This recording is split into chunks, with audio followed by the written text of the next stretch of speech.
crying. You're getting us into Yeah. Did we all cry at the same time? It's happening. Suck it back up. Okay. Listen, we're a space that allows for emotion. It's so Clearly. cozy. It is. Yeah. It's too comfortable. It's too safe space in here.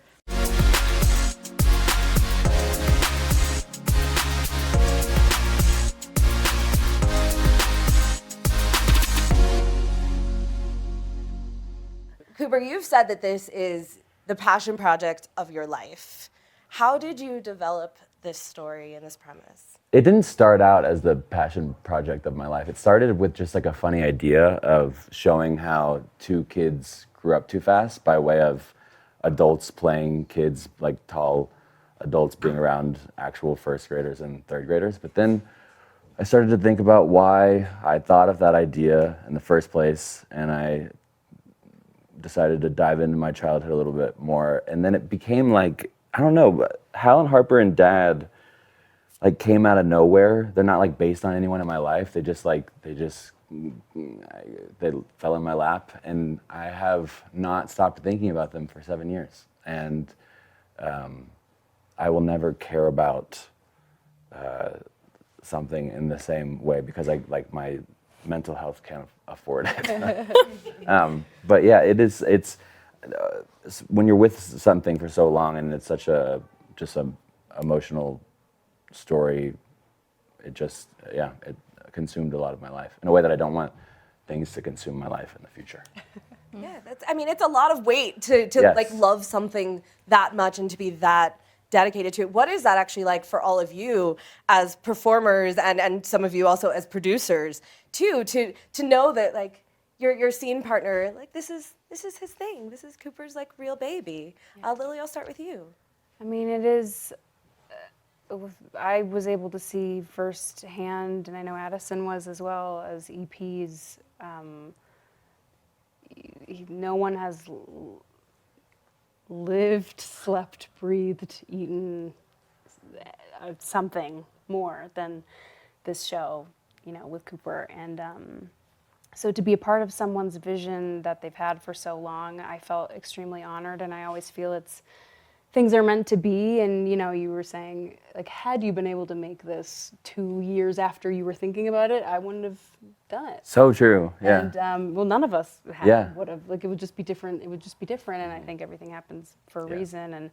And there was a lot of trust, I think, for a lot of us on set, knowing that when someone knows something truly inside and out, backwards, every single way, when you ask a question, he's already asked himself that question and can give you any answer you're looking for. And so as an actor, obviously it's very helpful to, as with my scene partner, when we cut, to be like, wait, so is this what's happening? And to just be able to like organically talk about it in such a close way, it was really special. And it's something I really appreciate the experience of being, working with my director, actor, writer. Yeah. And also when you're playing 9, you have to be able to distinguish what, older Harper is going through versus 9-year-old Harper is going through. Yeah. I We'll felt get They're going. I felt like I wanted other people. Yes. Well, don't worry. We're going to get there. Okay. But Addison, what about for you also? Remind me of the phrasing of your question. Just the idea of working with someone who this is their baby in this way.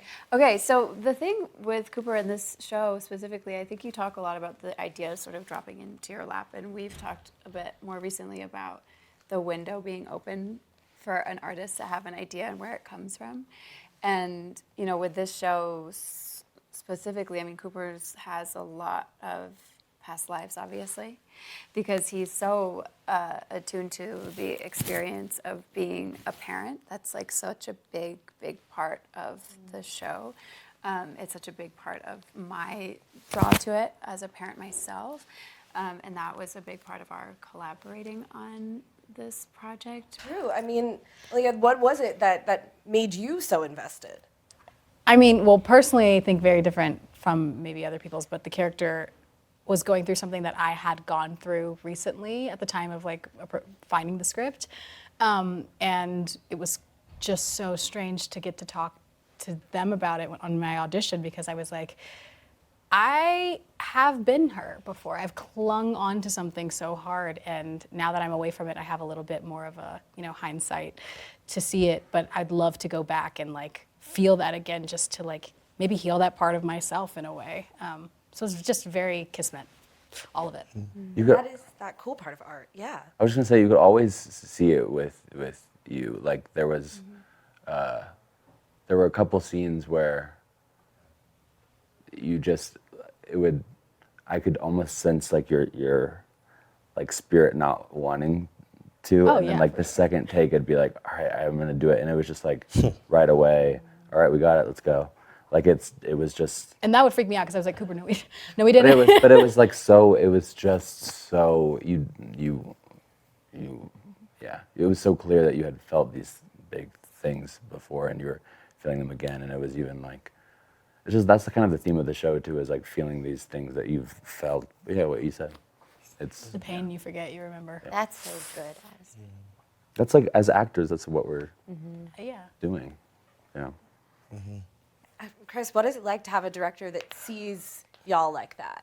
Because that is a real specific type of filmmaker, visionary, like that can really see.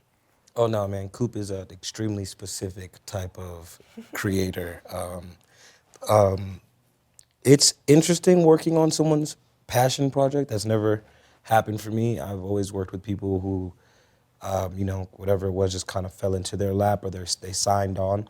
And at first it was a little scary because it's like, I didn't even think it was gonna be scary until I was really on set with you and looking in your eyes and seeing like you think about everything. I'm like, oh, he's super tapped. Like, okay, like let me tighten up, right? But yeah, after seeing all of that though, it just made me trust him. You know what I'm saying? I knew he knew what he was doing, or thinks he knew. Yeah. But and yeah, I mean it came out great. So Yeah, Havana, for you. It's funny, I actually don't know if I told you this story, but actually, and I'm realizing this, that I've not lied about this, but forgotten this part of the story a couple times today, where after I read the whole series, I actually decided I couldn't touch it. And I was like, I actually don't think I can do this, and I don't want to go there. It's way too painful, and I had too many synchronicities with certain parts of it, and even thinking about it now, it makes me want to cry. That it kind of got me in this way that I was like, this is actually too much to touch. And the only role that actually didn't feel like it was too much to touch was Abby. And so then when Abby was the role, I was like, okay, I could touch Abby, I could do this. And I remember talking to Cooper about it all in the beginning and him expressing that this was also his way, I hope you don't mind me sharing this, Yeah. but his way of processing, experiencing, moving through his life and building his life as a person. And I think, even though it's not a one-to-one relationship to your life or any of our lives, it's stuff that we all need our heart opened and approached in. And I think it was funny because it allowed me to feel like I was actually doing something for Cooper's process, which made it easier for me to approach the material, because sometimes it was like so hard to face myself in the material. So I think feeling like it was something I could do generously for Cooper in his like process of becoming was something that I think I thought about a lot while doing it. And Abby's like the lightest, like fluffiest part of this thing, but it still felt like I could play some part in whatever magical, weird, spiritual, mental, emotional process this was gonna have. Wow, it's just Well very said. vulnerable. Oof. yeah. I No. already teared up too much today. What is it like to hear that? How much you all were supporting each other's dreams and like needs, in this moment. This thing that, came out of your head and you were working through also was allowing everyone else to work through their things as well. Me too. I know. We just watched it. That's why we're all really emotional. Yeah, You're getting us in. Yeah. Did we all cry at the same time? It's I just suck happening. it back up. Okay. Listen, we're a space that allows for emotion. It's so Clearly. cozy. It is. problem. It's too comfortable. It's too safe space in here. I need to drink Do you know what's really nice about it is that we actually, while shooting, it was so intense to shoot it the way that we shot it with not a lot of time and not a lot of money. We didn't really get to have this moment. Obviously, we were all there together because we were so deeply moved by the script and wanting to be a part of it, but we never really got to like sit together or get dinner afterwards or just like, because the time was so intense and so short and fraught and we all cared a great deal. Obviously, it's because we were showing up and doing it, but this is like our moment right now that you're witnessing of us like experiencing it together. Yeah. And what it meant for everyone.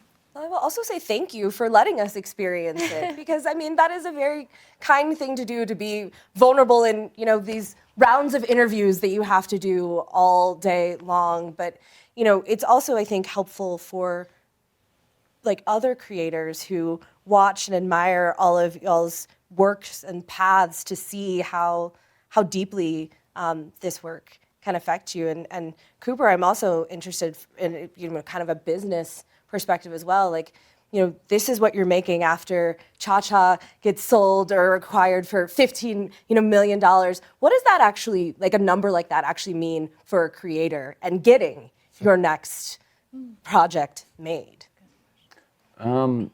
It makes you too confident. I because of that, I thought that, well, let's just do it with TV, and that's what I told everyone, and it sounded, on paper, it feels right. Why not just do it with TV? But the past year has been hard realizing that this is not, it's a model, but we're really braving the storm with it in a way that you can't afford to. Like, Cha-Cha was sold on the backs of like so many indie movies, and we're trying to sell this show, and it hasn't really been done before, so it has to be this undeniable thing to these streamers or networks, and so it made me too confident. But yeah, no, it made me, I'm really so grateful that it happened because it gave me the freedom to make something that I really wanted to make, the passion project that I've always wanted to make. Yeah.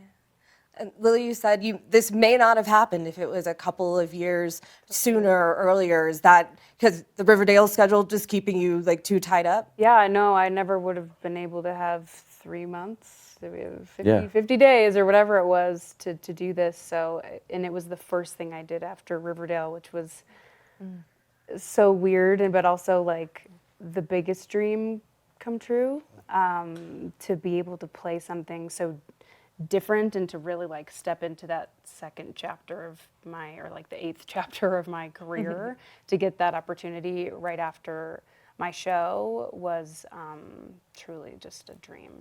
And I can't say anything more or I will burst into burst. I'm sorry, I do want to ask you what. Oh, okay, go on. You need to get that Two bursts. What being on a TV show like that for so long helped you with when it came to making another TV show? Because in this case, this is Cooper's first show. You have a different experience. How did that kind of influence what you were able to do also on the EP end? Well, I just think in general, honestly, just to speak, if you don't mind me speaking for everyone, that to make an indie show, I mean, it's very different to make any other show, and I'm sure you know this, and everyone knows this, but everyone has to be so game for a show like this. You're doing it on such a limited budget. You have no time. It's 300 pages of a story that needs to be told, and you have to be so locked in. You have to be ready to change anything at a moment's notice, and every single person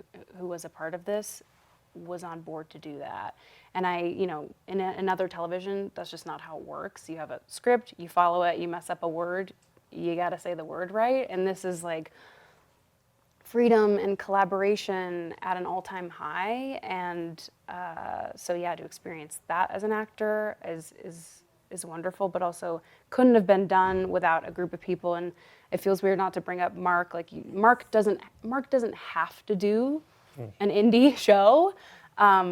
And we said it was a long shot to get, or I was told you, Mark Ruffalo's a long shot. And it's like, okay, well, we took the shot and it worked. And Swish. Went long. and like same with Betty Gilpin. And they don't have to be game at that point in their careers. And they absolutely were.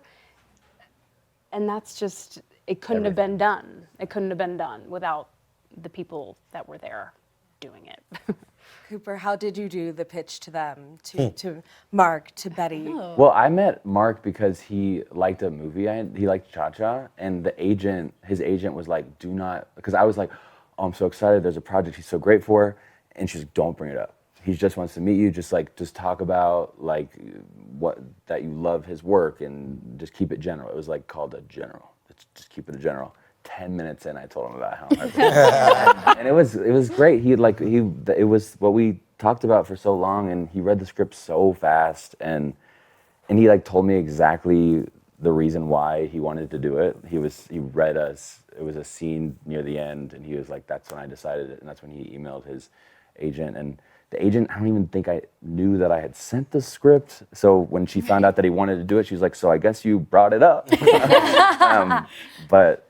Yeah, he's so game if he's touched in a way that I think he felt like something in the universe was like, I have to do this project, and he was so committed in that way. And Betty is in love with Mark. Like when I first talked to her, she was like, I'm the biggest, like I want to work with him so bad. And I was like, did you like the script too? And she's like, yes, it was so great. Mark and I are gonna do scenes together, because they're both theater background, and watching them together was just like everything I thought it would be. They're both so talented. Well, Cooper, my dear, I will say, never change. When if you get that opportunity, 10 minutes in, bring it up. Yes. I mean, clearly this is what happens when that happens. And in the idea of we're talking about all of the different changing mediums. You guys, making your first television series. I'm also curious about other forms of storytelling and what you guys kind of look at as the future of audio storytelling. Like audiobooks or like All like things. Audible. Well, I wonder what we could. The future of There's a lot of like narrative podcasting happening now, which is pretty cool. I don't know much about it, but I've been sent things that like where it's like episodic podcasting. Oh, for sure. Yeah. Very cool. I'm on visual. Like, can I watch a Audible like with some clips? pictures, cartoons, whatever. It's okay. I'll tell John Hamm he's got to make his his Audible original into a show. And Yeah. Well, we were all Who's that? talking about All Fours. Oh yeah, Miranda July. Do you know Miranda July narrates? Oh yeah. She does it of All Fours. Yeah. So we Yeah. should. She also narrated Fire of Love. Have you guys seen that? Yeah. No. It's a really special documentary. Special documentary. I didn't see that.